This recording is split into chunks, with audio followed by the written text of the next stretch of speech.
Қазақстанда мемлекеттік жекешелік әріптестіктің даму туралы баяндауға рұқсат етіңіздер. Ағымдағы жылдың 15 қазандағы жағдайға сәйкес 1,1 триллион теңгеге 443 шарт жасалды. 2018 жылдың 10 айында 845 миллиард теңге сомаға 192 шарт жасалды. Осы кезеңде 142 миллиард теңге сомасына 275 жоба пайдалануға берілді.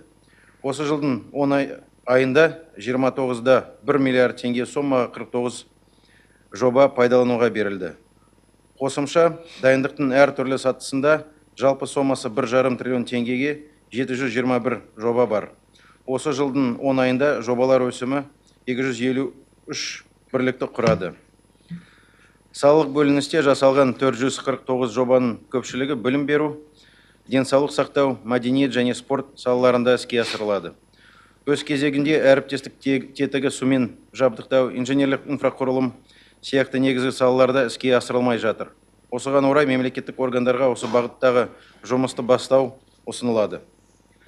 Жоғарыда аталған шарттардың негізгі үлесі өңірлерде. Бұл 221 миллиард теңгеге 440 жоба. 2018 жылы жасалған шарттар саны бойынша Алматы қаласы, Шығыс Қазақстан, Қостанай және Ақмола облыстары көшбасшы болып табылады. Аталған жобаларға тартылған инвестициялар көлемі 106 миллиард теңгені құрайды. Тартылған инвестициялар бойынша осы жылы Астана қаласы, Қостанай, Ақтөбе, Шығыс Қазақстан облыстары көшбасшы болып табылады. Жалпы әріптестік бюджетке түсетін бір жолғы жүктемені азайтуға мүмкіндік берді. Бұл 275 жоба бойынша 142 миллиард теңге. Бұл медициналық мекемелерде 77 мың рет келуін қамтамасыз етті. Бала бақшаларда 30 мың орын енгізілді. 2,5 мың келуге арналған 6 спорттық сауықтыру кешені салынды. Екінші, ағымдағы жылдың шілдесінде қолданыстағы заңнамалық актілерге бір қатар түзетулер қабылданды. Бұл түзетулер әріптестік шарттарын банктер үшін кепіл ретінде тануға арналған. Осыған орай банкке төлемдерді аудару үшін арнайы есепшот көзделеді. Жеке әріптесті ауыстыру тәртібі және келісім шартты бұзу кезінде банктың қаражатын қайтару кепілдігі реттеледі және басқа да өзгерістер. Үшінші, бюджеттен төленетін елеулі төлемдері бар инфрақұрылымдық жобаларының көпшілігін іске асыру үшін әріптестік жобалар бойынша мемлекеттік міндеттемелер лимиттерін айқындау әдістемесіне өзгерістер енгізілді. Республикалық маңызы бар қалалар мен Астана үшін жалпы сипаттағы трансферттерді ескере отырып, меншікті кірістерден 0,5-ке дейінгі коэффициенттер ұлғайтылды. Сондай-ақ бүкіл өңірлерге банк және өзге де кредиторлар алдындағы міндеттемелер есептен алынып тасталды.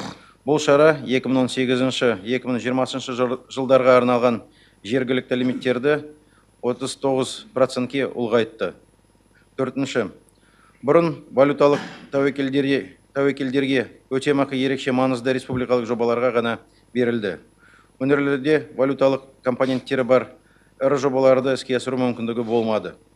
Концессиялық жобаларды аса маңызды жобаларға жатқызудың қолданыстағы критерийлеріне тиісті өзгерістер енгізілді. Бұл облыстық маңызы бар қалаларда ірі инфрақұрылымдық жобаларды іске асыруға мүмкіндік берді.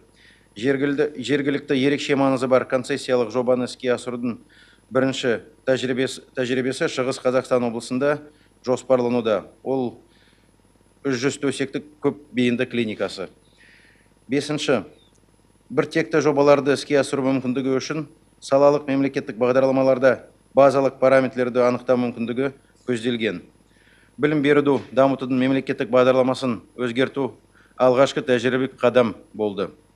Бұл мемлекеттік бағдарламалар аясында жоғары оқу орны және колледждердің студенттері жатақханалармен және балабақшалар құрылысымен қамтамасыз етілетін болады. Бұл үшін барлық құқықтық база дайындалды. Жаңартылған мемлекеттік бағдарламаны қабылдау, бағдарламалық МЖ нормативтік базасын қалыптастыру фазасын аяқтады. Енді бұл бағыттың тәжірибелік іске асыруына көшеміз.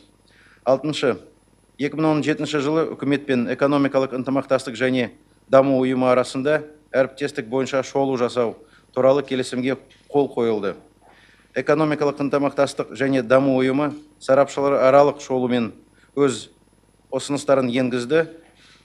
қазіргі таңда министрлік салалық ведомстволарымен бірге берілген ұсыныстарға сараптама жүргізуде.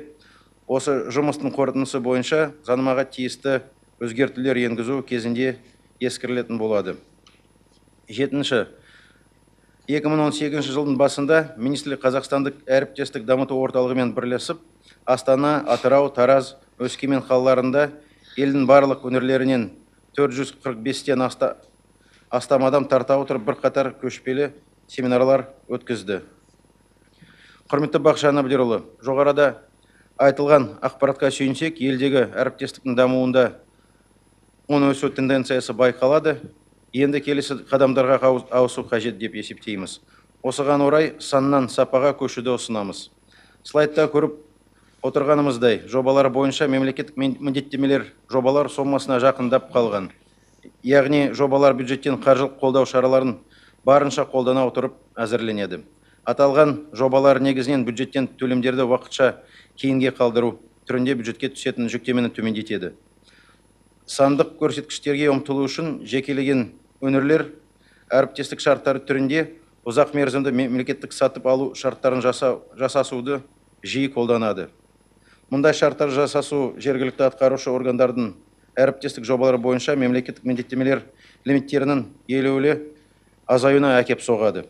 Бұл нақты практикалық маңызы бар жобаларға бастамашылық жасауға жергілікті атқарушы органдардың мүмкіндіктерін едәуір шектейді. Министрлік әріптестіктің ағымдағы жобаларына талдау жүргізді. Нәтижесінде аталған жобалар 3 санатқа бөлінді. Бірінші, мемлекеттік бюджеттен шығындарды өтеуді талап етпейтін. Екінші, мемлекеттік бюджеттен пайдалану шығындарын талап ететін теулер. Үшінші, мемлекеттік бюджеттен жекеше әріптестің барлық шығындарын өтеуді талап ететін жобалар.